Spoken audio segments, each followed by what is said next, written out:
Olá, sejam todos muito bem-vindos ao programa As Liberais. Eu sou Paula Leal, aqui ao meu lado a jornalista Branca Nunes. Tudo bem, Branca? Tudo bem, Paula. Hoje a gente está aqui para entrevistar a Ilona Betkerase. Ela é doutora em Política Educacional pela Universidade de São Paulo, a USP, e foi secretária de Educação Básica do Ministério da Educação. Ilona, muito bem-vinda às Liberais. Muito obrigada pelo convite. E antes da gente começar o programa, queria dar um recado para você que nos acompanha, você que gosta do conteúdo da Revista Oeste, mas ainda não é assinante. É só apontar o seu celular para esse QR Code que está aparecendo aqui na tela.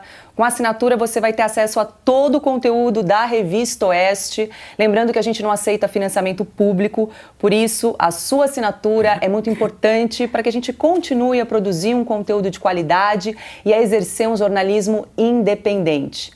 Também não esqueça de se inscrever nas nossas redes sociais, no canal da Revista Oeste no YouTube. Lembrando que a Oeste tem uma grade de programação. Além do programa As Liberais, nós também temos o Oestecast, que é um podcast apresentado pelo jornalista Dagomir Marquesi, e o Estúdio Oeste, que é uma live ao vivo, todas as quintas-feiras, 8h30 da noite, apresentada pelo jornalista Silvio Navarro. Tá dado o recado, mais uma vez, Ilona, seja muito bem-vinda aqui ao programa. Bom, e eu acho que qualquer discussão hoje sobre educação, seja no Brasil ou no mundo, passa pelos efeitos deixados aí pelo fechamento das escolas durante a pandemia. Queria saber qual é o retrato que você faz da educação hoje no Brasil, Ilona? Olha, a gente não pode se enganar, a educação no Brasil já era de péssima qualidade antes da pandemia. A pandemia talvez tenha exposto um pouco mais a má qualidade e, obviamente, com efeitos concretos e nefastos para quem ficou afastado da escola, né? Principalmente as crianças e jovens, porque teve o efeito não só da falta das aulas, mas da falta de rotina, da falta dos amigos, da falta da convivência social. Então, isso foi bastante grave, tanto do ponto de vista pedagógico, da aprendizagem em si, né? Que embora seja pouca, tem alguma, mas principalmente com efeito emocional, né, para as crianças e para os jovens, que ficaram, como eu disse, desconectados da sua vida social e desconectados da rotina. Teve alguma faixa etária que você considera que ficou mais prejudicada? Olha, o que a gente viu, né, o que eu acompanhei, a época da pandemia, eu fiquei no MEC só 111 Sim. dias, né? Então, assim, eu acompanhava semanalmente ou quinzenalmente, já não me lembro, tinha uma reunião com os representantes da OCDE, cada país, o Brasil, nessa candidatura de participar de ser membro da OCDE, participava como observador das reuniões, eu não falava nada, mas eu conseguia ver o que os países estavam fazendo e também acompanhando as pesquisas, né? Então, as faixas, por razões diferentes, as faixas, como sempre, mais afetadas são logo o início, as crianças pequenininhas e as crianças no fim da sua trajetória da educação básica. As pequenas, porque deveriam estar, né, no Brasil isso já é um pouquinho complicado, mas deveriam estar no processo de alfabetização e de início digamos assim, das habilidades quantitativas, né, de matemática. Isso é uma janela, é muito importante que seja feito logo nessa idade, entre 4 e 6 anos. E quem já está no fim da trajetória, quando perde essa rotina, quando perde esse estímulo para estudar, pode ser que abandone de vez, né? Então, o risco de não voltar para a sua trajetória, de concluir até o ensino médio e depois partir para um pós-médio, qualquer que seja ele, né? Normalmente são essas pontas que se prejudicam mais, né? Tem conserto, mas você precisa de um ambiente, que era o que eu vi os relatos nos representantes da OCDE, muito bem preparados, né? Muito bem pensados, coisa que a gente nunca teve, né? Nem em escola privada. Então, nós não tínhamos uma escola muito bem estruturada, com o currículo, com o livro didático, com tudo de alta qualidade, esperando o aluno na volta, né? Fora que os países da OCDE ficaram fechados muito menos tempo que o Brasil também, né? Eles abriram logo que foi possível. Nós não. Nossos prefeitos e governadores são reféns dos sindicatos e simplesmente ficamos 2 anos sem abrir, né? Tem universidade até hoje sem abrir. Sem aulas presenciais. Né? Sem aula presencial. Ilona, e você vê hoje as escolas preocupadas e fazendo alguma coisa realmente, né, realmente efetiva para recuperar esse tempo? Não, eu vejo elas dizendo, às vezes ela falando. Fazendo já é mais difícil, porque elas não tinham a competência antes. Isso precisa ficar bem claro. Os professores brasileiros, as escolas brasileiras, com raríssimas exceções, tá? Não têm a competência pedagógica, a competência de controle de comportamento, a competência realmente de fazer o aluno adquirir um comportamento institucional, entende? Versus o comportamento que ele tem na família, um comportamento escolar. Nós não temos essa infraestrutura que funcione bem, né? Então, quando o aluno chega num pós-pandemia cheio de questões mais agravadas ainda do que se ele estivesse começando a escola do zero, né? Você não tem uma equipe que dê conta do problema, né? Vai ser, para todo mundo, vai ser uma questão, nós vamos ter uma geração ainda mais prejudicada. Não, eu só queria complementar, porque saiu um estudo na Unesco dizendo que 100 milhões de crianças ao redor do mundo vão ter um nível de proficiência em leitura abaixo, né, da média por conta aí do fechamento das escolas. É muito possível. Quanto mais pobre, mais vulnerável a esse fechamento e responsável das escolas. Ilona, e você falou que participou, integrou, né, a Secretaria de Educação Básica no Ministério da Educação por 111 dias. O que te chamou mais atenção quando você chegou lá? Quando eu saí, mais do que quando eu cheguei. Quando eu cheguei, eu não estava entendendo bem as coisas, porque não tinha ninguém no Ministério, né? Todo mundo, parece que o Ministério Público do Distrito Federal tinha mandado todo mundo para casa. Então as pessoas não estavam trabalhando, ou estavam trabalhando assim naquele ritmo, estou à distância, mas aí não era bem, né? Você não sabia muito bem se a pessoa estava trabalhando ou não. Quando que você assumiu? Foi de abril a agosto de 2020. E então o fato de você trabalhar num lugar que você não via as pessoas, isso me, obviamente, né? Você ia? Sim, ia, óbvio. Eu fazia, ia e voltava, né? Porque eu tive, para vocês terem uma ideia, para eu começar a trabalhar no MEC, eu fui de ônibus, porque estava sem avião. Você estava aqui, saiu de São Paulo? Saí daqui de São Paulo, peguei um ônibus 15 horas até Brasília, para poder... Eu tomei posse online, né? Mas não tinha, teve uma época que não tinha voo, então estava bem complicada a situação. Então as pessoas não estavam indo, com exceção da diretoria cívico-militar. Isso eu tenho que dizer, porque um dia eu resolvi, peguei 3 ou 4 assessores e falei, vamos dar uma volta aqui, vamos lá no anexo, né, ver como é que está funcionando aqui. Não tinha ninguém, né, a não ser na diretoria de escolas cívico-militares, que ficava embaixo da secretaria, né, embaixo, hierarquicamente, embaixo de mim, digamos assim, ou da minha posição.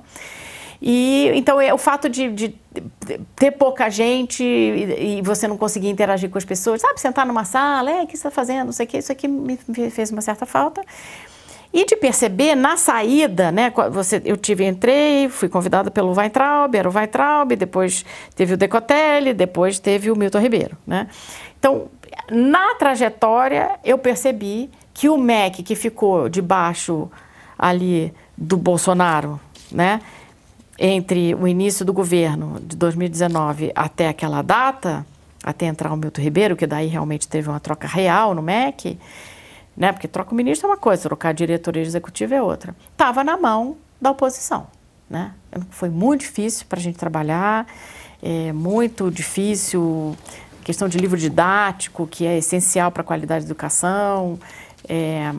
Ali ainda quem mandava era que se você tem uma inércia institucional, né? O Bolsonaro fala bastante isso. Você tem uma inércia, você não consegue trocar todo mundo. Até é bom porque você tem uma certa estabilidade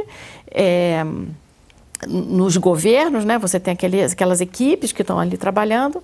Só que na área de educação é muito ruim, porque a gente está precisando fazer uma coisa que é impossível, mas está precisando dar uma guinada, né? Fazer um cavalo de pau, digamos assim, que é impossível fazer institucionalmente. Mas estamos precisando para melhorar a qualidade da educação. E dentro do MEC, ainda agora melhorou bastante, né, com a troca para o ministro Milton Ribeiro, houve uma mudança importante, mas até aquele momento ainda era, digamos assim, a oposição que estava trabalhando dentro do MEC. Você chegou com a ideia, o objetivo de fazer o quê lá? Olha, eu conhecia bem as políticas, porque eu estudo desenho de política pública, então eu conhecia bem as políticas que estavam sob a responsabilidade da Secretaria de Educação Básica. Só que você não entra e faz o que você quer. Tudo é um trem que está andando e você mexe os parafusos na hora que passa, sabe, tempos modernos.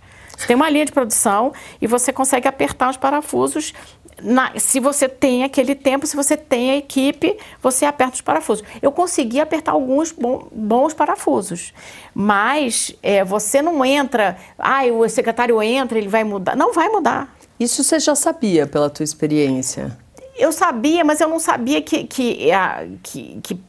porque você ter que se encaixar nos processos faz parte, mas que ia ter uma chuva de processos antigos feitos para atrapalhar o meu trabalho, que é o que a oposição faz com o governo Bolsonaro, claramente, a oposição sempre faz isso com todos os governos, mas no governo Bolsonaro me parece que é muito pior. Você tem a oposição do próprio ministério, mais o legislativo, mais o judiciário, etc., todo mundo trabalhando contra, né? Boa parte da institucionalidade do governo federal, principalmente, trabalhando contra. Então, eu não tinha esse entendimento que isso ia acontecer, que atrapalhava muito o meu dia a dia. O dia era muito mais puxado do que deveria ser por causa disso. Mas então você tem o Conselho Nacional da Educação propondo as coisas, e eu tinha que trabalhar quando tinha... Aí foi a parte boa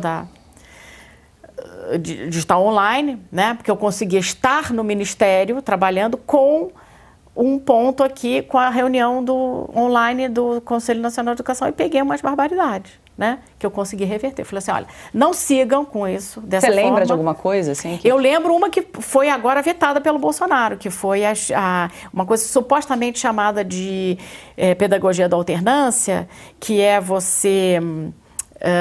pedagogia da alternância, na verdade, estrito senso, é você ter, principalmente para as áreas longínquas, rurais, etc., você ter um calendário educacional diferente do nosso, que é aquele calendário de 200 dias que começa em fevereiro, mais ou menos, final de janeiro, fevereiro, tem férias em julho, depois retoma e vai até dezembro e depois tem férias, né? Então, quando você está no meio rural ou no meio de que tem cheia, sabe, assim, lugar ribeirinho, não sei o quê, você pode ter um calendário diferenciado do resto. E aí estavam cozinhando, né, lá dentro do CNE, que já vinha aquilo, né, há muito tempo,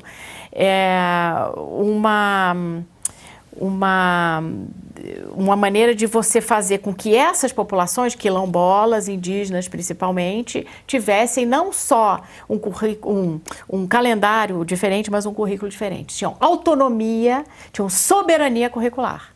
Eu falei, não sigam, que enquanto eu estiver aqui, isso não vai seguir, não vai ser homologado no Ministério. De fato, não foi.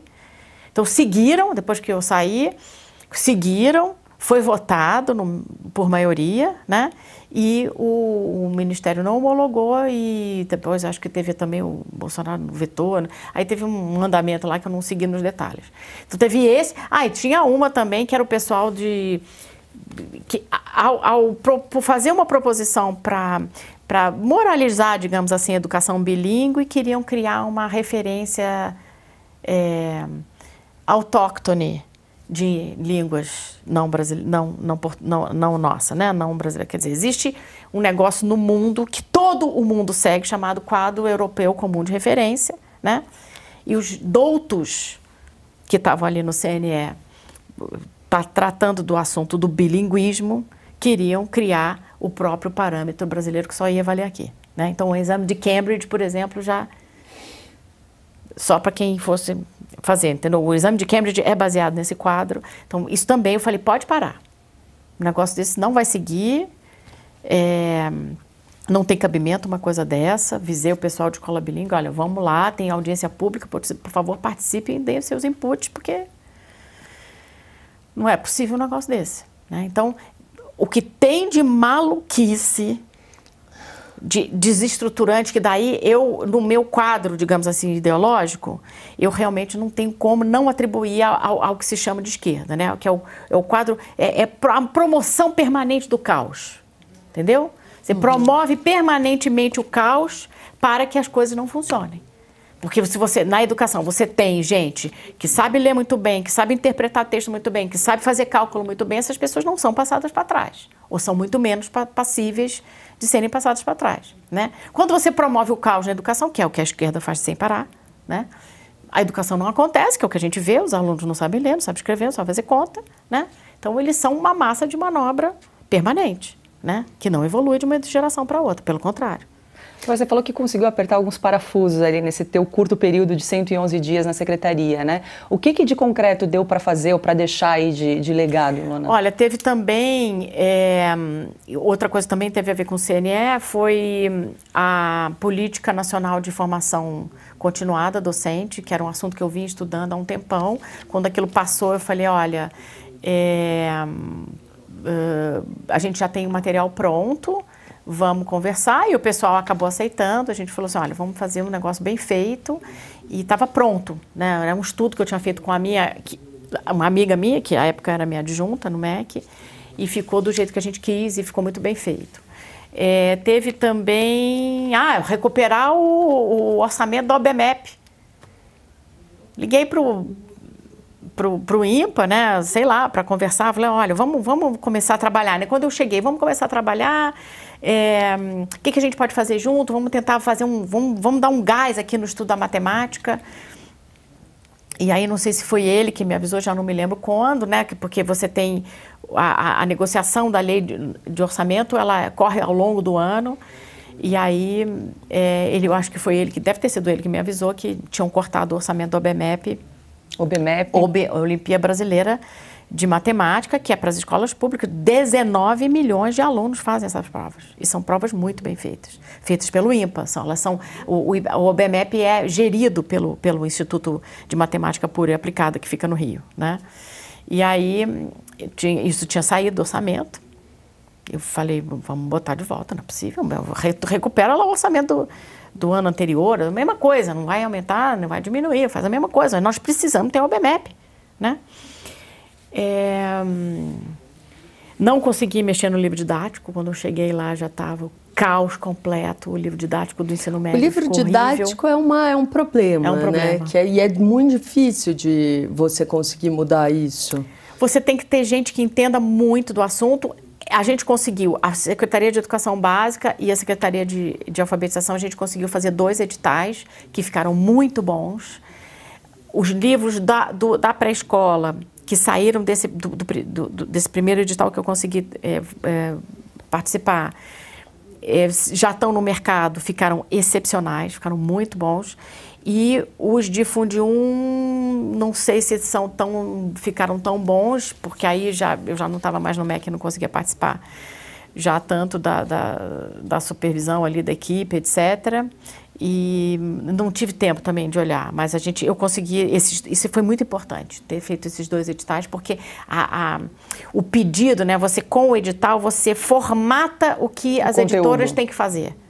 Tá? Você diz para elas o que elas têm que fazer e é então, muito o conteúdo rígido. sai do Ministério da Educação. Sai todo do Ministério da Educação. Mas tem também um ciclo vicioso, não tem, Ilona? Não sei se você me corrige se eu estiver errada. Mas os livros, eles são aprovados e são feitos por professores que estão em universidades que normalmente aprenderam o que os livros já ensinaram. Fica um ciclo ou não? Não, é o seguinte, é muito difícil fugir da má qualidade da doutrinação. É difícil fugir, sim, mas não é impossível, tá? Por quê? Porque quem dita o edital, que controla 90% do mercado, é o Ministério da Educação. É o tal, excuse my French, né? Mas é aquele máxima do processo da linha de produção. Shit in, shit out. Você põe porcaria na matéria-prima, sai porcaria no final, né? Uhum. Então, você tem que desenhar bem o edital. O edital tem que dizer várias coisas, né? E tem que seguir algumas coisas que já existiam antes. Você também não pode reinventar do zero certas coisas. Mas eu fiz um estudo recente sobre livro didático, até em cima da questão do livro didático do ensino médio, que está pavoroso, pavoroso. Vai ser um efeito deletério nas escolas privadas. O que é pior? É história, é português? Já explico. Mas então o que acontece? Então o MEC dá o tom, faz o edital, controla a qualidade daquilo que é a resposta das editoras para o edital, e o mercado que não está nesse edital é desse tamaninho. Porque o que as editoras fazem? Então, que não se enganem vocês que têm filho de escola privada. A maioria dos livros é o mesmo livro que foi produzido pela escola pública, que só trocou a capa e foi parar na escola do seu filho, que custa R$5.000 por mês, tá? É a mesma coisa. E o livro didático é ferramenta de qualidade. É a ferramenta de qualidade dentro da sala de aula. Porque o professor pode até dar uma incrementada, etc e tal, mas o que organiza a sala de aula é um bom livro didático, um bom material didático. Então, só retomando o que você tinha falado, que agora me perdi um pouquinho. Se tem alguma matéria, né? Não. As matérias, por exemplo, no ensino médio, o que a gente viu foi no âmbito um pouco do estudo da massiva propaganda ou antipropaganda em relação ao agronegócio, né? No Brasil, no âmbito desse estudo que eu fui ver, todas as disciplinas fazem doutrinação anti-agro. É impressionante, tá? A escolha dos textos de português, a escolha dos problemas de matemática, e aí, obviamente, sociologia, geografia. Então, acho que entre geografia e história são realmente... porque falam de dados, pseudo-dados primários, mas não é. Usa muito texto de opinião da Folha de São Paulo para falar do agro, para falar do meio ambiente. É um negócio assim de baixíssimo nível, tá? Os livros são muito ruins mesmo. E são feitos, sim, por uma equipe que é escolhida pelo MEC, né? Então, se o tal do in, out, né? Se você não controla aquela equipe, se você não põe gente qualificada, que foi uma das coisas que a gente conseguiu fazer, foi pegar o currículo de cada um que tinha sido proposto para a equipe e falar, se essa pessoa não tem experiência de sala de aula, se essa pessoa não tem experiência com livro didático, então não pode pôr o currículo nessa equipe. Então, colocar na equipe que ia fazer a revisão final dos livros, pessoas que tinham experiência de sala de aula e de desenho de livro didático, tá? Mas mesmo assim, o edital era tão ruim, que os livros didáticos de ensino médio estão horríveis e vão ficar 4 anos no mercado. Falando um pouco sobre a questão do analfabetismo, Ilona, porque saiu um dado do IBGE, né? Mais de 40% de crianças de 6, 7 anos não sabem ler. O que acontece? O método de alfabetização no Brasil é ruim? Primeiro, a gente não tem um compromisso, digamos assim, moral, pedagógico, de que a criança com 5, 6 anos tem que estar lendo. Tá? Nós não temos, todo mundo porque é espontâneo, cada um tem seu tempo, tarará. Isso não existe no mundo. Tá? Não existe. Não existe, assim. No mundo civilizado, que é aquele que eu estudo, né, para comparar com o Brasil, para ver onde é que a gente vai copiar alguma coisa que tenha dado certo. Então, assim, cada um tem o seu tempo, a diferença é de uma semana para outra, né? Um conseguiu aprender as vogais aqui nessa semana, o outro ainda está com dificuldade, mas é na semana seguinte que resolve o problema, né? A não ser que você tenha uma questão de limitação cerebral da criança, uma dislexia, uma coisa assim, que tem que ser muito bem diagnosticada por um super especialista, tá? Não é o caso das escolas brasileiras. Então, não há o compromisso. Fala, gente, olha, 5, 6 anos chama a polícia se não alfabetizou, que deveria ser. A gente deveria ter essa questão, né? Ou não sabe fazer, 6 anos não sabe ainda fazer as 4 operações com números até casa de 100, por exemplo? Não, está errado. Temos um problema muito sério aqui. Né? A alfabetização, você diz conseguir ler... Ler um texto com 50 palavras por minuto. Ler e demonstrar compreensão. Se chama medida de fluência. Ler e demonstrar compreensão, um texto para o primeiro ano de 50 palavras. Porque você lê em 1 minuto, 50 palavras por minuto. É a medida de fluência. Tá? Então, a criança tem que ler o texto, você, na prosódia, né, na forma como ela lê, você percebe que ela está lendo todas as palavras, parando no ponto, na pontuação certa e compreendendo, né, pela entonação que ela usa, e você faz meia dúzia de perguntas depois e você percebe que ela entendeu o texto, né? Isso assim, se não acontecer aos 6 anos, nós temos um problema sério. Mas agora, por que é importante essa janela dos 6 anos de idade? Quais são os benefícios e os prejuízos de perder essa janela? É uma janela cerebral, tá? Neurológica, então, assim. É, neurológica. Então, o que acontece? Essa questão, mas respondendo, voltando à questão do método, então você não tem um compromisso de que, gente, não pode perder a janela, sai correndo todo mundo, tem que ser aquela coisa, a urgência, o senso de urgência, não tem. E não tem um método. O método foi... Porque a alfabetização é um treino, tá? Ela é um treino... Sabe que nem a gente faz musculação, não pela musculação em si, mas para ser forte, para ter boas fibras musculares, para quando a gente quiser fazer uma outra coisa, dançar que seja, você está com seus músculos em ordem, né? Para envelhecer bem, etc e tal, para uma série de benefícios. É a mesma coisa o treino da alfabetização. Então, tem coisa que você tem que treinar. Então, você ler uma palavra, conhecer o código alfabético, saber o que significa cada letra, qual é o som, etc. Aquilo é um pequeno treinozinho, que não toma todo o tempo da criança na escola, e que faz com que ela realmente aprenda a ler, porque não é espontâneo. Falar é espontâneo, cantar é espontâneo, ler e escrever não é espontâneo, tem que ser aprendido, tem que ser um treino. Tá? Então, a questão de aprender a escrever com letra cursiva, isso tudo é um treino que tem que ser feito e muito bem feito para que a criança domine de tal maneira que isso passe a ser uma segunda natureza para ela e aí ele tem a fluência. E aí ele não precisa mais do treino. Tá? Então, esse processo, tanto o senso de urgência de que tem que ser feito, claro que você consegue até consertar depois, mas o ideal é que seja feito nessa janela de formação do cérebro, e com um certo método, né? Essas duas pontas estão destruídas pelo establishment educacional brasileiro. Não se acredita nem numa coisa nem outra. Nem que tenha a urgência de ser logo no início da escolarização e nem que tem que ser feito com um certo tipo de treino. Pronto, aí está dada a catástrofe. Mas o que eles alegam, quem não defende essa urgência? Ninguém alega nada, não tem cobrança. Alega o quê? Nós fazíamos que é muito rigoroso, mas tem esse argumento do tempo, assim, né? Quando você vai... Na escola ninguém alega nada. O que eu quero dizer é assim, mãe, meu filho não aprendeu a ler. Aí vai dizer, cada um tem seu tempo, não se preocupe, não sei o que tem. Tá? Tô falando assim, aí no meio acadêmico, quando você questiona, aí tem a alegação, né? Que é o gerencialismo, o tecnicismo, o reducionismo, etc e tal, de fazer com que as crianças virem ropozinhos, porque você vai treinar elas a ler, escrever, a decorar tabuada, etc e tal, que é uma coisa dada em país desenvolvido. Tá e tem curricular, ou seja, é obrigatório ensinar, né? Então, nós fugimos disso e consolidamos essa fuga na Base Nacional Comum Curricular, que não diz nada disso. Diz assim, é tudo meio solto, tudo meio cidadão do mundo, cidadão crítico, entendeu? Aquelas baboseiras, tudo que é feito para gerar o caos, para ninguém poder cobrar, entendeu? Então, pronto. Você fala tem algum país que você considera, assim, que é uma referência? Sim. Eu fiz um relatório para o MEC, para não dizer que eu escolhi os países para ir olhar, porque eu escolhi aqueles que eu já conhecia, porque morei, porque conheço, porque, né, já tinha visto e tal.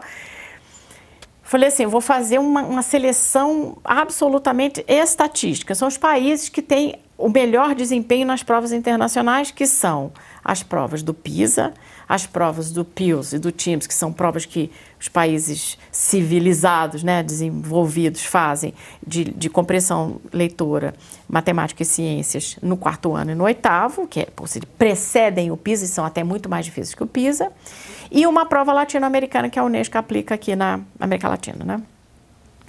Então, e é até bom, porque daí você, com essa prova latino-americana, você pesca o Chile, que, bom, agora a gente não sabe se vai continuar sendo referência na América Latina, mas já foi, né? Então, na educação, pelo menos era um negócio bastante estruturado. Então, tem o Chile na América Latina, né?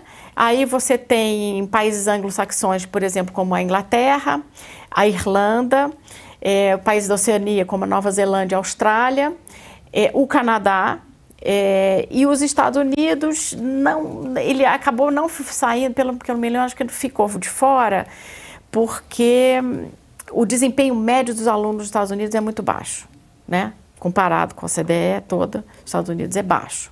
É muito maior que o nosso, mas é baixo. Então, tem o Canadá, tem a Nova Zelândia, a Austrália e, obviamente, os países asiáticos. Aí você tem Hong Kong e China, né? Mas aí o que acontece? Você faz essa seleção de países e aí, para poder estudar as normativas, os currículos, etc., para o meu caso, por exemplo, tinha pelo menos que achar o material de governo, né, sites governamentais com os currículos em 4 idiomas, que era inglês, francês, espanhol e português. Aí saiu fora a China. Mas Hong Kong tinha em inglês, eu baixei todo o material. Os países asiáticos eram Hong Kong, China. Coreia, não. Não, porque não tinha material em... E como a gente fez um balanço também de continente, então acho que ficou na Ásia, ficou você vê, assim, que os chineses vão muito bem no PISA, mas também não fazem o PILS e o TIMSS. Então, era importante, né, que os outros países fazem. Acho que não está faltando nenhum, não. E aí, eu olhei os currículos de todos esses países. Então, eu fiz um relatório para o MEC mostrando que a Política Nacional de Alfabetização, que obviamente, né, obviamente não, porque nunca tinha sido feita antes, mas a Política Nacional de Alfabetização, que foi, digamos assim, criticada pelos acadêmicos e simplesmente esquecida pela imprensa, que não fala dessa política, né, que é um decreto logo do início do governo Bolsonaro, ela tem as definições e os conceitos do processo de alfabetização conforme os países desenvolvidos. Tá? Então, os processos que precisam ser dominados pelo alfabetizando durante o processo estão listados na Política Nacional de Alfabetização. Tem mecanismos sendo criados dentro do MEC para garantir esses processos. E o que eu mostrei nesse relatório é que nesses países que eu fui pesquisar, todos eles estão presentes nos currículos e nas recomendações desses países desenvolvidos. Então, essa Política Nacional de Alfabetização criada pelo Ministério da Educação, né, na Secretaria de Alfabetização, tem uma característica de país desenvolvido clara, que está lá nas normativas, você não tem como fugir, né? Então, o que a gente está fazendo é seguindo aqui e por isso que os livros didáticos de pré-escola ficaram de padrão internacional, porque eles foi colocada a Política Nacional de Alfabetização como um parâmetro para além da Base Nacional Comum Curricular. E a gente está falando aqui de referência, quero trazer o caso de Sobral, né, que é um exemplo aí de educação, inclusive foi sua tese de doutorado. Uhum. Por que Sobral é um caso de sucesso? Você consegue apontar aí, pelo menos alguns principais pontos, né, para destacar aí na questão? Olha, Não, eu queria complementar para saber se este caso de Sobral daria para você replicar. Eram as duas perguntas da minha pesquisa, da minha tese. A pergunta de pesquisa, né? Quando você faz uma tese, tem que ter uma pergunta de pesquisa. O que foi que aconteceu em Sobral para chegar no topo dos indicadores brasileiros e se era replicável? Essas foram as perguntas que eu me fiz para fazer a tese. O que foi que aconteceu, e aí só para que se algum acadêmico assistir aqui a nossa entrevista, eu usei uma coisa que eu mesma não gosto, que é muito utilizada na pesquisa educacional, que é de baixíssima qualidade aqui no Brasil, que é estudo de caso. Então o cara faz estudo de caso dos homens no banheiro, faz estudo de caso, aquelas coisas que a gente tem visto por aí, né? Estudo de caso que não pega uma amostrinha de uma coisa que não tem menor relevância. E o que eu fiz? Quando eu cheguei em Sobral e que eu vi o que estava acontecendo lá, porque eu fiquei 3 anos trabalhando lá, indo e voltando, né? Eu vi que Sobral fazia exatamente o que eu tinha visto, porque eu já estava há anos estudando política, o desenho de política pública de país desenvolvido, né? Mais ou menos essa lista aí que eu falei de países. Então, quando eu cheguei em Sobral, que eu vi que eles faziam a mesma coisa que os países desenvolvidos faziam, porque, na verdade, eles meio que seguiram uma cartilha até que foi desenhada pelo Banco Mundial, lá no início, eu usei um desenho de estudo de caso que estava previsto digamos, na teoria, que era você usar um caso para comprovar uma teoria anterior, tá? Não era um estudo de caso observacional, que é o que a gente vê essas anedotas aí que a gente vê de política do cara que faz a gente vive vendo, né, o pessoal que, para demonstrar onde é que vai o dinheiro público, né? Nas pesquisas educacionais de pós-graduação, que é caso de o banheiro da rodoviária, o outro não sei o quê, né? A matemática afro, que usam estudos de caso porque a pessoa está ali, vai lá, pega para os amigos, colhe meia dúzia de depoimentos e transforma aquilo numa pesquisa e aquilo é aceito pelos departamentos das escolas de educação, né? Então, eu tinha preconceito contra estudo de caso, mas quando eu cheguei lá e eu vi que eles faziam algo que a teoria dizia que era para fazer, eu achei na teoria a única justificativa da teoria de ciências sociais que dizia, esse estudo de caso não é para fazer, porque estudo de caso não tem validade estatística, a não ser que você vai comprovar uma teoria que já tenha sido comprovada em outro lugar, que foi exatamente o que eu fiz, né? Então eu falei, gente, os caras estão fazendo aqui o que os países asiáticos fizeram. O que é? Você fala assim, vai ter que alfabetizar todo mundo com 6 anos. Vai. Putz, mas a gente não sabe fazer isso. Ah, então põe um livro didático para fazer. Bota o livro, bota o manual na sala de aula, dá para o professor, manda o professor seguir aquilo e vamos embora, né? E aí deu certo. Você pega a receita, né? Segue a receita, arrisca e não há surpresa que dá certo, né? E na receita que eles seguiram, ou seja, o livro didático que foi, ou o manual de alfabetização que foi para a sala de aula, era o manual que os países desenvolvidos já tinham se dado conta, porque 2000 foi o ano em que houve, digamos assim, uma busca científica sobre qual era o método de alfabetização que funcionava melhor, e aí saiu a lista dos processos de alfabetização que davam mais resultados, que é o que se chama de método fônico, que é uma maneira errada de chamar o conjunto de elementos, né, da alfabetização. E isso foi parar na sala de aula porque o professor que o pessoal de Sobral pediu para ajudar a resolver o problema do analfabetismo gerado dentro da escola, estudava o que os países desenvolvidos estavam fazendo. Então ele levou lá para dentro, foi um acaso. Se ele tivesse consultado a outra antípoda dele, acadêmica, não tinha dado certo. Porque lá na cidade dessa acadêmica famosa aí, que fala em letramento, não sei o quê, você vai olhar a correlação entre renda familiar e alfabetização é muito alta ainda. Significa que quem alfabetiza são as mães e não a escola. Então você está dizendo que o sucesso de Sobral, o principal fator foi a escolha do material didático? Sim. Sim. Na primeira coisa, você tomar decisão política, lembra que eu falei lá atrás que a gente não tem o compromisso moral de pegar a janela de aprendizagem das crianças Sim. e alfabetizar aos 6 anos, que é o programa em Sobral e depois no Ceará se chamava Programa de Alfabetização na Idade Certa. Qual a idade certa? É os 6 anos, entendeu? E naquela época, em 2000, não tinha educação básica obrigatória aos 6 anos, começava aos 7. Eles criaram uma classe de alfabetização que eles chamavam de primeiro ano, era um primeiro ano antes de ser o primeiro ano, porque o primeiro ano formal era aos 7 anos, e alfabetizavam todo mundo já no primeiro ano.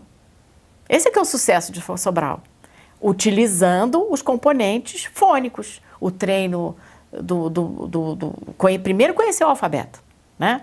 Conhecer as letras, o nome das letras e o som de cada letra, depois juntar as letras, formar a sílaba e reconhecer esses sons, que isso que é o fônico, né? O treino fônico é você conseguir ler as sílabas e sempre reconhecer e reproduzir o padrão fônico daquilo que está graficamente representado. No nosso caso, o alfabeto. Ilona, só para, assim, acho que muita gente, pelo menos na minha idade, foi alfabetizada aquele método que a gente colocava Bá, Bebe, Bobo. Os meus filhos, não. Os meus filhos é completamente diferente.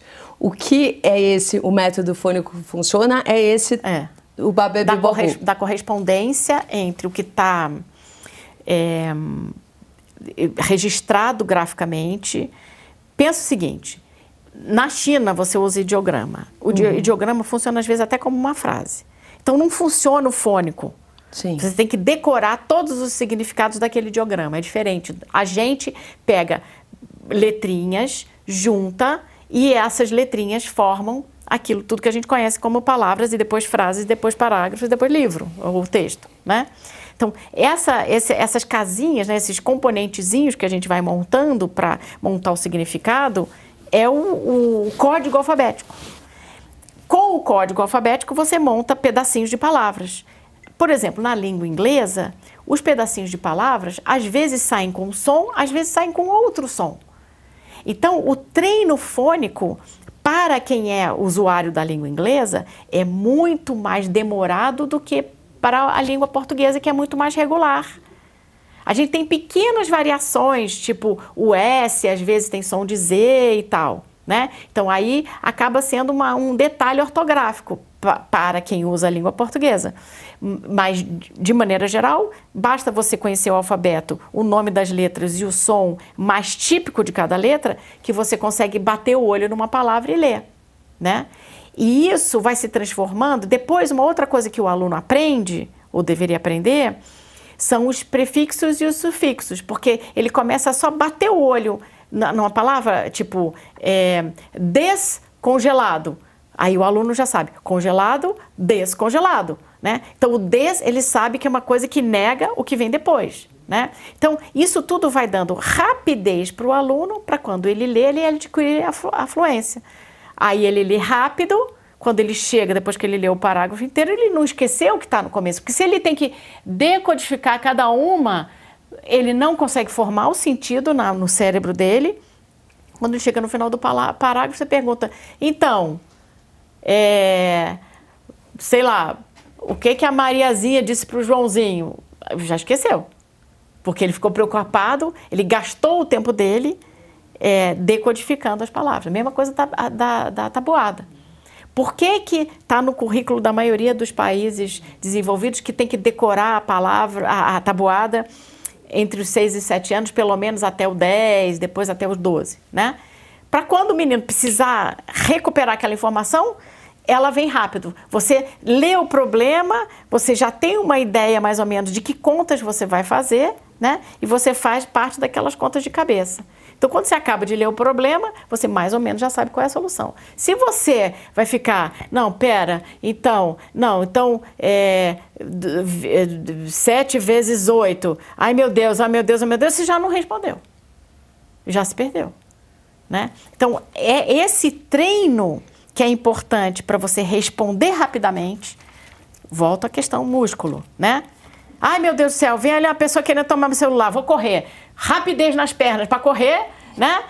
Você tem que estar treinada. É a mesma coisa para responder quando você precisa ler ou fazer uma conta. Tem que estar dentro da sua cabeça aquele negócio já todo arrumadinho, né? As sinapses já todas prontas. Queria recapitular Sobral. Você falou dois problemas que se identificou na tua tese, né? O primeiro, qual seria o sucesso? A gente estava falando sobre o livro didático.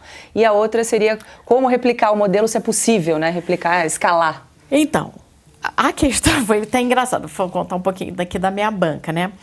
Quando eu terminei a tese, e eu conhecia muito bem Sobral, a resposta que eu dei quando eu fui para a banca, tá? Eu falei, não é possível reproduzir Sobral no Brasil. Por quê? Porque não haverá jamais, reproduzir para todo o Brasil, né? Não haverá jamais alguém com coragem política suficiente para pegar e dizer que tem que alfabetizar aos 6 anos e dizer qual é o método, ou pelo menos qual é o conjunto de processos que tem que ser abordado durante o processo de alfabetização para que realmente o aluno consiga alfabetizar aos 6 anos e daí dar continuidade. Então, porque eu mostrei em um dos capítulos que, assim, que era todo mundo contra. Foi todo mundo contra, por exemplo, na negociação do Plano Nacional de Educação, chegou a haver alguém a aventar colocar no Plano Nacional de Educação a alfabetização aos 6 anos e foi votado contra. Os deputados falaram, tira isso daí. Então, a gente botou 10% do PIB para o Plano Nacional de Educação, que é a lei que diz, né, o Plano Decenal de Educação nosso é uma lei. Nessa lei está escrito, na meta 20, que tem que pegar 10% do PIB para gastar com educação e tiraram alfabetizar aos 6 anos. Você tira 10% Por quê? Por quê? Teve alguma... Porque o pessoal da educação é que manda no Congresso.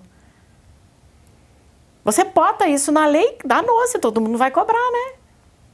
Então, eu tinha apresentado esse capítulo porque eu falei, não há clima político no Brasil para alguém vencer o Congresso, vencer todas essas brigas e falar, vamos alfabetizar aos 6 anos. Que ano era isso, Ilona? Isso foi em 2018.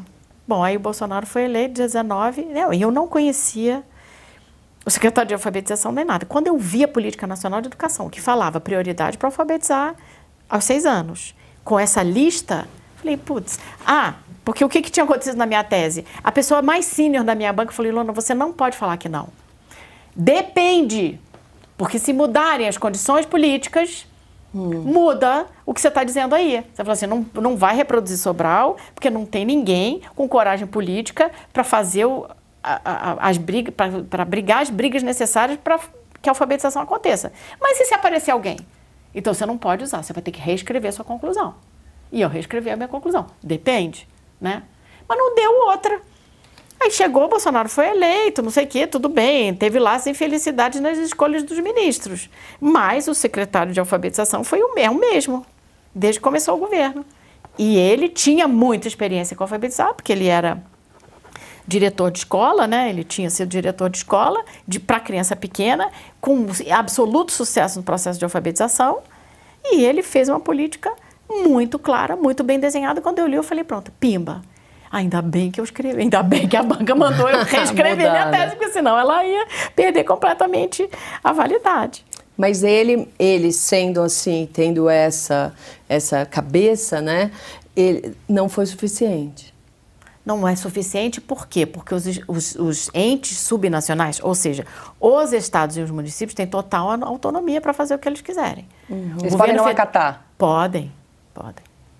Entendeu? Então, o que a gente tem que ter? Um pedido da população, gente, eu quero meu filho alfabetizado. Daí, toda essa confusão que tem agora de homeschooling, as famílias querem ir embora do sistema, né? As famílias querem ter o direito de alfabetizar em casa. Por quê? Porque está vendo que a escola não alfabetiza, por que meu filho vai perder o tempo?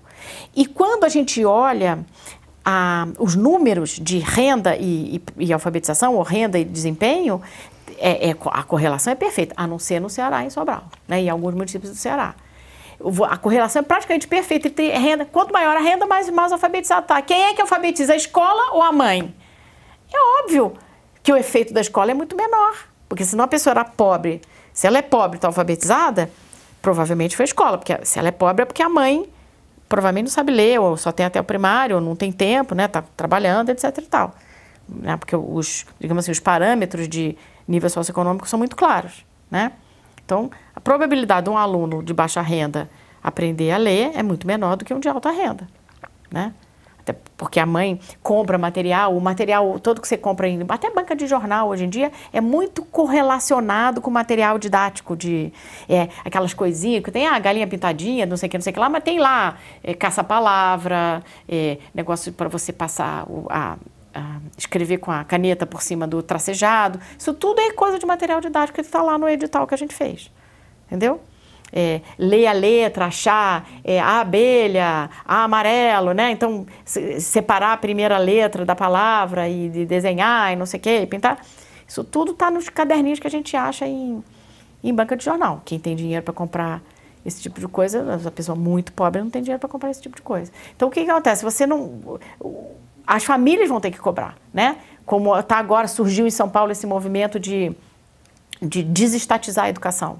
As pessoas estão vendo, vai uma tonelada de dinheiro para o sistema, uma tonelada de dinheiro. E o aluno nem aprender a ler, porque você fala assim, os alunos brasileiros não sabem fazer cálculo integral. Ah, tá bom, não, já é uma coisa mais complicada. Não, os alunos brasileiros não sabem ler. E vocês tocam jorrar dinheiro para cima do sistema, né? Então, há esses movimentos aí de desestatizar a educação, porque claramente o Estado brasileiro não dá conta nem de alfabetizar, nem de ensinar o básico da matemática. Então, você tem isso, prefeitos e governadores não são obrigados, está claro na nossa Constituição, a seguir aquilo que o governo federal desenha para eles. Mas é a obrigação do governo federal desenhar. Então, o governo federal pode fazer programas maravilhosos, deixar à disposição da população, e o que está acontecendo, que eu estou vendo isso acontecer, são as famílias se apoderando do que o governo federal preparou para o sistema educacional, para ensinar em casa, até porque teve pandemia, né? Pois é, você é favorável ao homeschooling, ao ensino domiciliar? Eu sou favorável a tudo que dê às famílias a opção de fazer o melhor pelos seus filhos. Todas as opções, todas. Agora, para isso funcionar, você tem que ter um currículo muito claro. Tipo, até os 6 anos o aluno tem que estar lendo um texto de 50 palavras por minuto, né? Tem um parâmetro para você construir o texto, mas enfim. Utilizar esses parâmetros para a gente saber se o direito à educação do aluno está sendo atendido. Saber as 4 operações até os 6 anos. né? Com números até o quê? Qual a ordem? A ordem das centenas? Ok, tudo bem. Saber somar fração de mesmo denominador? Então, você põe uma lista. É isso que os países desenvolvidos fizeram. Então, você sabe, você entra no site da Inglaterra, né? Do Reino Unido, na verdade, que tem lá parâmetros, enfim, para vários países, mas você entra lá, é obrigatório para a Inglaterra, foi feito pelo governo do Reino Unido, mas para a Inglaterra é obrigatório que o aluno, por exemplo, saiba, tem que decorar a tabuada. Até, não sei se é os 7 anos, 6 anos. Todos esses parâmetros que eu estou dizendo, eu não estou tirando da minha cachola, estou tirando de coisas que eu li, né? Então, se você tem esses parâmetros, a família vai lá e fala, tinha que ter aprendido isso aqui, não aprendeu na escola, peraí, ensino, não ensino, procuro um livro que tenha, não sei o quê. Mas como o sistema já está todo organizado, dificilmente os pais têm que se preocupar com esse nível de barbaridade, né? Um aluno ir para a escola, ficar anos na escola e não aprender a ler, né? Ilona, e a sua saída do ministério? Por que você saiu depois Porque o ministro... Olha, até hoje eu não sei. O que o ministro Milton Ribeiro fez? Chegou no MEC e pegou Covid, né?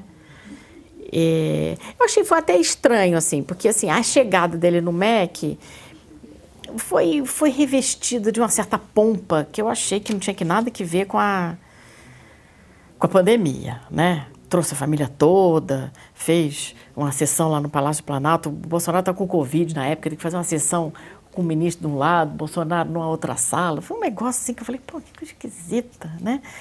Aí chegou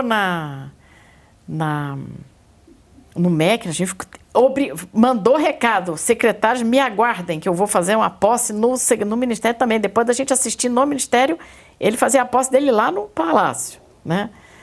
Aí chegou, trouxe a família toda, falou que depois ia ter sessão de foto, a gente fez sessão de foto, tudo que ele mandou a gente fazer, a gente fez uma pompa danada. Falei, pô, caramba, nesse meio, tudo bem, né? Mas quem sabe agora, terceiro ministro, agora vai pegar. Eu me lembro que eu avisei para minha família, falei, agora tem avião, agora tá tudo certo, agora já tá tudo certo com a minha casa, não sei o quê, né? Porque eu tive a época nômade, quando eu cheguei lá, já acertei, já escolhi o apartamento, já sei onde é que eu vou morar, lá não...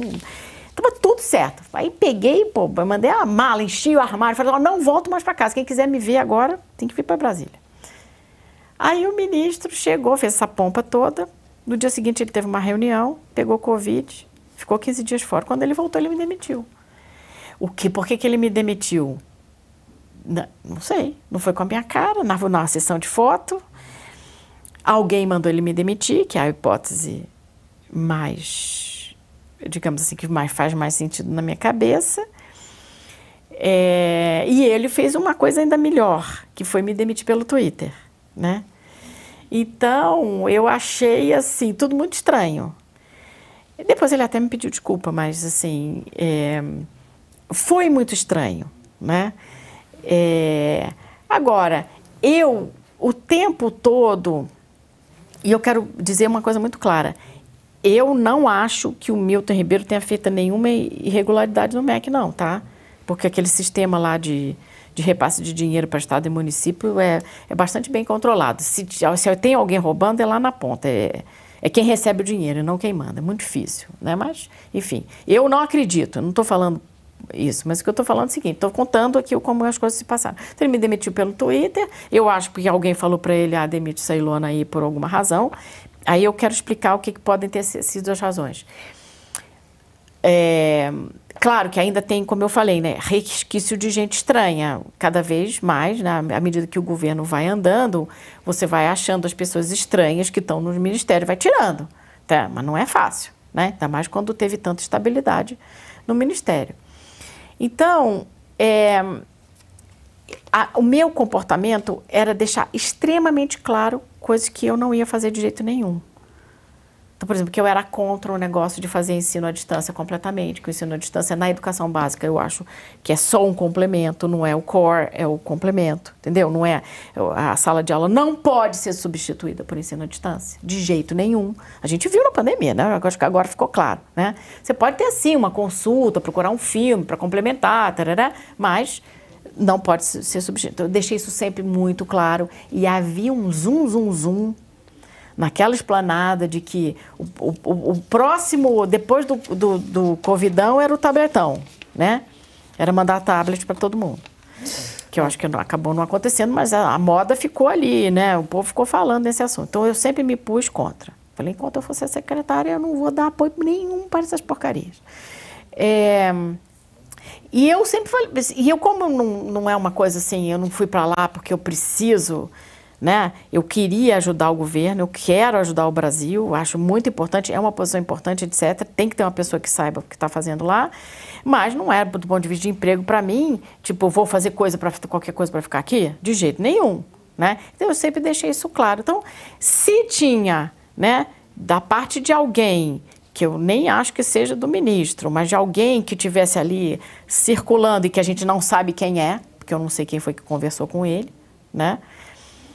Alguém pode ter dito, ó, essa mulher aí vai atrapalhar, tira ela. Então pode ter sido isso. É a única coisa que faz sentido para mim. Agora, saber exatamente quem foi que falou o quê e por que ele atendeu, também eu não sei. Ilona, e um dos problemas que se fala muito da educação é a questão da baixa remuneração dos salários dos professores, da desvalorização da carreira de professor. Você concorda com isso? Não. Não, porque você olha as bases de dados, existe assim, o salário dos professores, a não ser quando o município ou o estado não reporta como deve. Mas se você entra numa base de dados do governo chamada CIOP, que tem que reportar os dados do Fundeb, você acha lá o CPF, o nome e a remuneração do professor. Mês a mês. Não é vil a remuneração. Não é mesmo. Entendeu? Você tem que levar em consideração o contexto. O piso salarial pode parecer vil aqui na Vila Madalena, mas na maioria das cidades do Brasil não é. E aqui na Vila Madalena não tem ninguém do setor público recebendo piso salarial não, tá? Tanto no município quanto no estado. Então, as remunerações são condizentes com a profissão. Agora, você não tem, por outro lado, uma cobrança, como que eu estou falando. A gente não tem um currículo que você possa chegar para o professor e falar assim, por que é que o meu filho não aprendeu isso aqui? Isso estaria na base comum curricular? Se fosse séria, estaria, mas não está. Você lê a base, você não consegue... Se você Só explica o que é essa base. A base é o seguinte, foi negociado... Assim, havia uma liderança muito próxima do Ministério da Educação que falava, finalmente a gente vai ter que ter um currículo, vamos ter que ter um currículo. E realmente, todo país civilizado tem um currículo, né? Que é obrigatório. E aí, houve uma espécie de um conluio entre a incompetência generalizada da área educacional brasileira, que infelizmente é verdade, e um interesse de quem vende produto porcaria, mais sindical, de não consolidar. Tipo, a gente podia pegar a base, o currículo de Portugal, o da Singapura, etc., e falar... Singapura é um dos países que eu tinha esquecido. E falar, vamos copiar, fazer igualzinho. Não vamos perder tempo, vamos fazer igualzinho. E a gente optou por não fazer, né? Então, a gente não tem escrito, por exemplo, no nosso currículo que tem que aprender, como está no de Singapura, que o aluno brasileiro tem que aprender a somar a fração de mesmo denominador no primeiro ano, tá? São coisas menos concretas que tem? É um blá, blá, blá. É aquele blá, blá, blá do caos. Sim. Lembra? Então, você tem a estratégia marxista, de esquerda, sindicalista, é o seguinte, vamos semear o caos em todas as áreas, na educação, mais ainda, porque daí a gente não faz nada, mas gasta o dinheiro mesmo assim. Então, o professor é remunerado, o fornecedor de livro didático é remunerado, o fornecedor de giz é remunerado, o fornecedor disso, daquilo, de tablet é remunerado, mas ele não tem compromisso nenhum com ensinar, com fazer o aluno aprender. Qual é a relação de tablet com aprender a fração no primeiro ano? Nenhuma. Mas com um livro didático que ensine direitinho lá desde a pré-escola, as questões da qualidade, um material, digamos assim, palpável para o aluno, para ele aprender dentro do cérebro dele como que se dá a relação de quantidade num conjunto numérico, num conjunto de objetos, né? Porque é assim que o aluno faz a transposição do concreto para a notação matemática e a abstração matemática, né? Então, o livro didático é a peça mais importante. A gente já sabe que o livro didático está à mercê de quem estiver no comando do MEC, né? Então, você não ter... Foi um conluio de interesse que construiu uma base nacional comum curricular com um blá, blá, blá para fingir que fez o currículo, para dar vazão digamos assim, aos pruridos ideologizantes que tem, sim, dentro da academia, né? Então, tem um monte de palavra de ordem lá dentro, um monte de coisas, né? de conceitos equivocados, etc., que fazem com que você leve o caos para dentro da sala de aula e você não educa nada. Então, ela é mal estruturada, ela é mal escrita de propósito. Você sente que deve ter tido alguma tensão ali de botar, por exemplo, processo de alfabetização. Houve uma manifestação de professores da área de ciências cognitivas que falou o que está escrito para alfabetização está tudo errado, está tudo em desalinho com o que a gente conhece e acredita, com o que já está mais do que provado, né?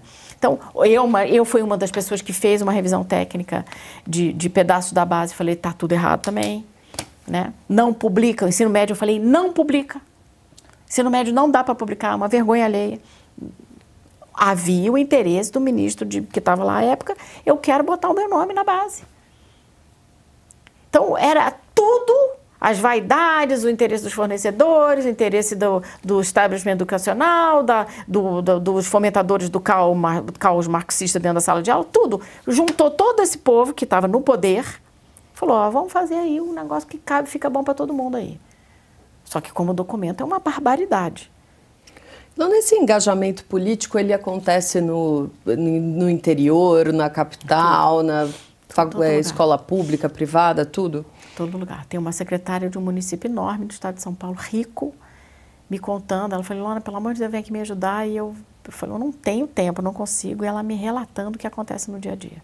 Mais da metade dos alunos de um município rico do estado de São Paulo, grande, que não alfabetizados, já no primeiro ano alfabetiza e depois continua sem alfabetizar. Da rede dela, sem alfabetizar, mais da metade dos alunos. É um horror, gente. Não estou falando do cara que está lá isolado no meio do mato. Porque hoje em dia o isolado no meio do mato nem existe mais, né? Porque tem antena, tem livro didático chegando, chega tudo. Né? Mas com esse engajamento político dos professores por trás também. Que se recusam a alfabetizar. Entendi. Se recusam a adotar, estão com os livros de pré-escola lá para usar e se recusam. Por quê? Porque dá trabalho. Além da pessoa saber, aquele que é o tal do intelectual orgânico, daquele que é o engajado dentro da sala de aula, eu falei, epa, não vou ensinar ninguém a ler não, né? Deixa o caos seguir. Mas tem o cara que fala, pô, isso aqui dá muito trabalho, porque é realmente... Sobral, o que acontece? O engajamento moral das professoras de Sobral é impressionante. Porque está lá com uma sala cheia, as salas são muito cheias lá em Sobral. Tem 35 alunos numa sala de primeiro ano. Quem que foi o responsável por implementar o modelo de Sobral? Foram os irmãos mais novos do Ciro Gomes, o Cid Gomes e o Ivo Gomes. O Ivo Gomes hoje é prefeito da cidade, mas na época o Cid, que é o penúltimo irmão, era o prefeito, e eles se depararam com a questão de que os alunos não estavam alfabetizados e falaram assim, não é possível, a gente tem que resolver esse problema. A sorte que eles foram chamar uma pessoa que estava estudando justamente o que estava acontecendo no resto do mundo, e aí levou a técnica certa para a cidade. Senão... Quem foi? Foi um professor que já morreu, o professor Edgar Linhares. Agora, a Branca estava comentando sobre essa questão da influência política, né? Porque as diretoras de escolas são indicações políticas. Não, né? No estado de São Paulo, não, tem carreira própria. Mas em prefeitura municipal, sim, né? Tem indicação política também, sim, né? Depende, muito assim, muito assim. E você acha que, por exemplo, fazer concurso público poderia minimizar um pouco isso? Porque a sensação que dá é cada vez que troca... O estado de São Paulo, a resposta para você eu te dou no estado de São Paulo. O estado de São Paulo faz concurso público para diretora e mesmo assim as escolas estaduais também têm o mesmo problema de alfabetizar aluno. O problema é o seguinte, o que você pergunta? Você já leu prova de concurso?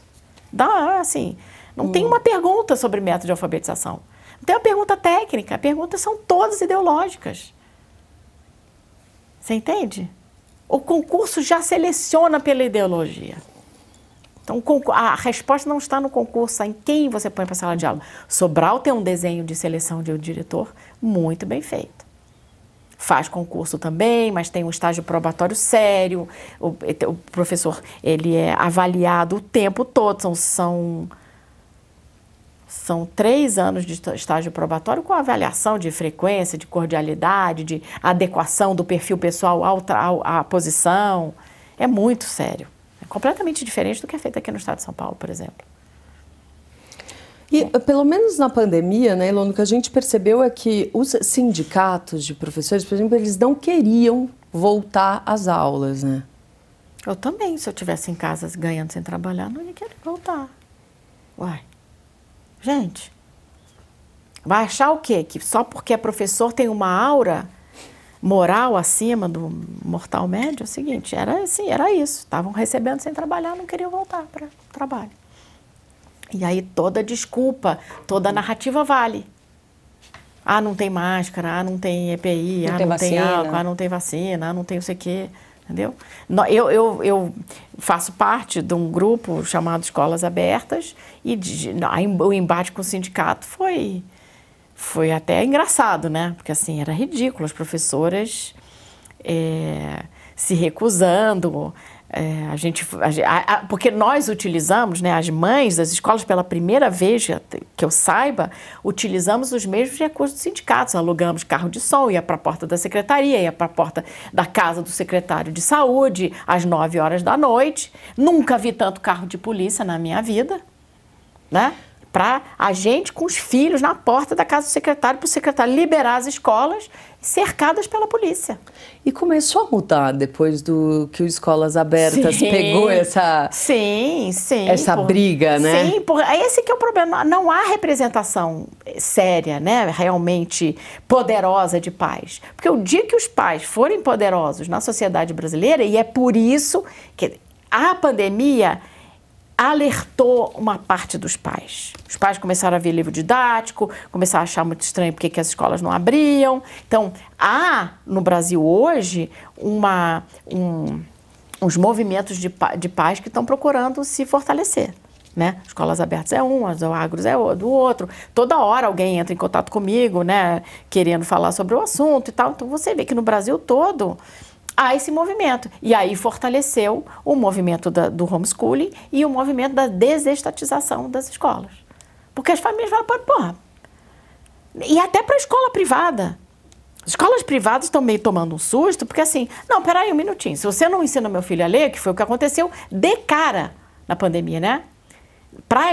As pré-escolas e as escolas para criança muito pequena quebraram os montes. Porque os pais falaram, pera, mas eu não estava ensinando nada. Agora o menino não vai também. Eu tenho que pagar babá isso aqui, então volta para cá. Não, daqui.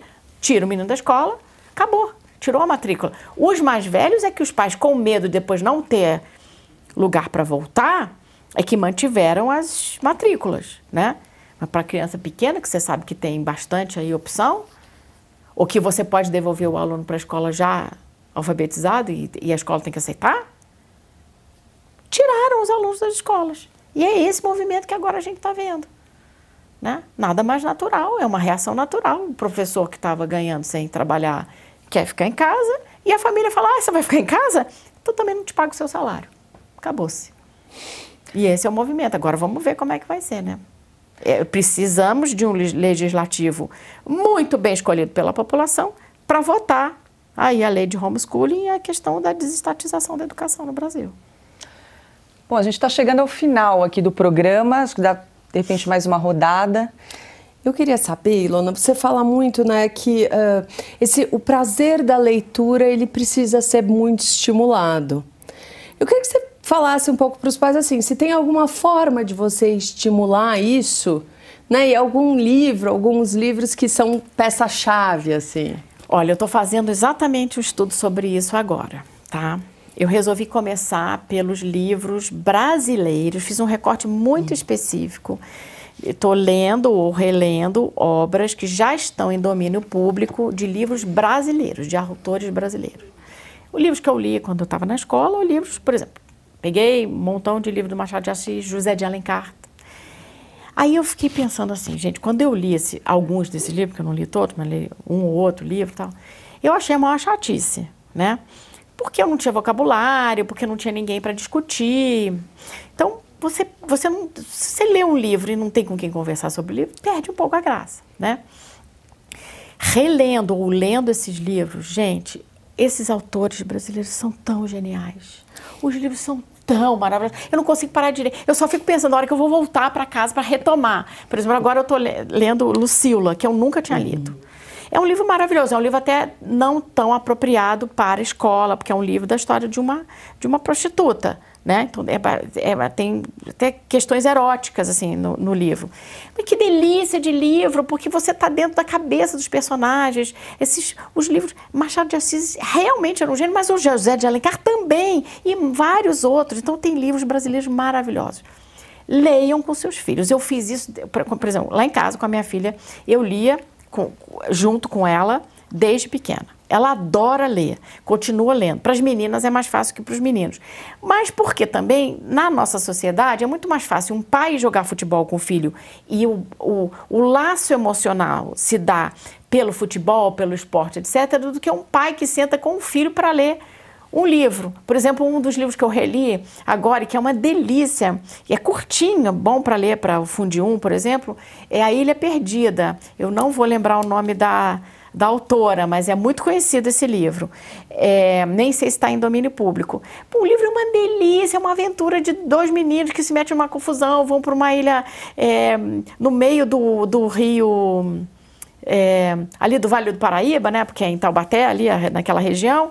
Pô, mas é super gostoso de ler o livro. Então, um pai... Estou falando para os meninos porque para as meninas é mais fácil, tá? Mas tanto faz o sexo.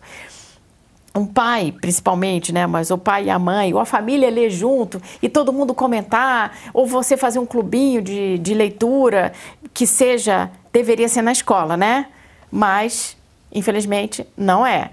Então, os livros que estão se lendo na escola hoje têm dado bastante problema também, né? São mal escolhidos e tal.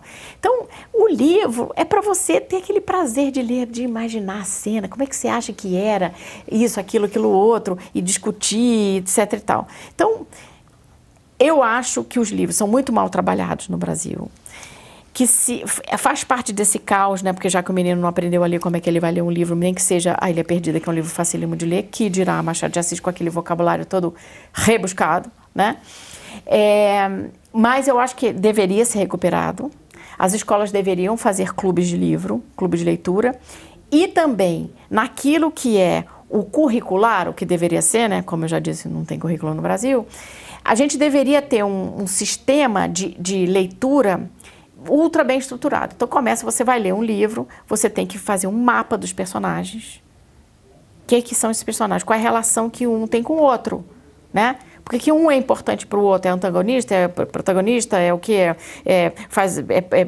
ajuda ou atrapalha o personagem principal, né? Depois uma sequência de eventos, né? Uma leitura também da descrição dos contextos, é muito importante isso, porque às vezes o bacana do livro está na descrição do contexto. Então, cada livro tem uma contribuição para dar para o intelecto daquelas pessoas que estão lendo.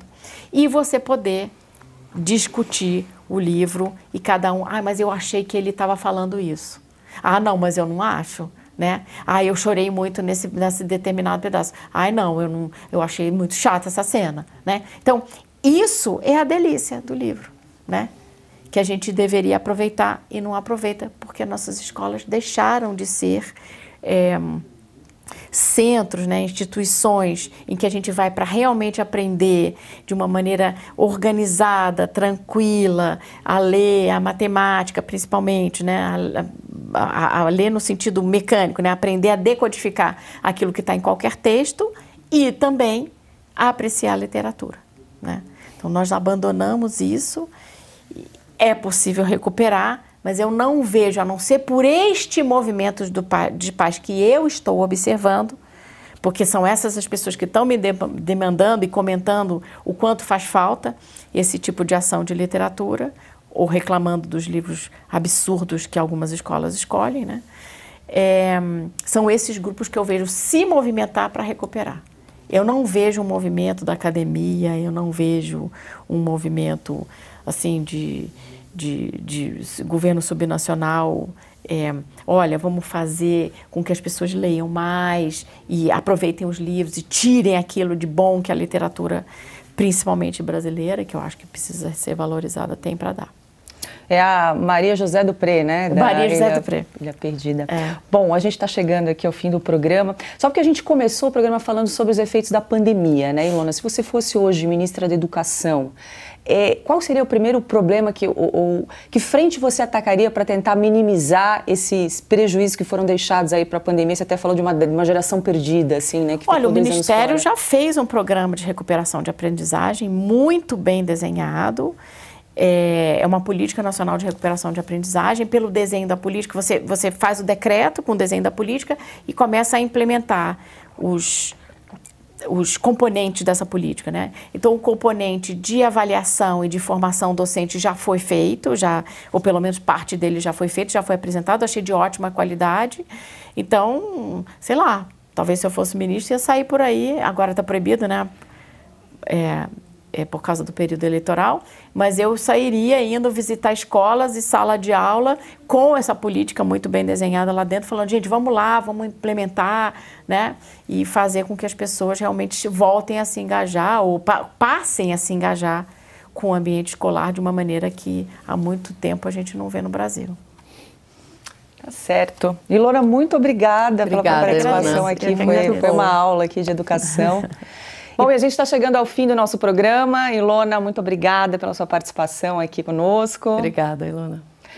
Obrigada, Branca. Obrigada, Paulo. E para você que chegou até aqui, muito obrigada pela sua companhia. Lembrando, você que ainda não é assinante da Revista Oeste, é só apontar esse seu celular para esse QR Code que está aparecendo. Não esqueça também de se inscrever no canal da Revista Oeste para acompanhar toda a programação aqui do canal da revista. Muito obrigada e até a próxima semana.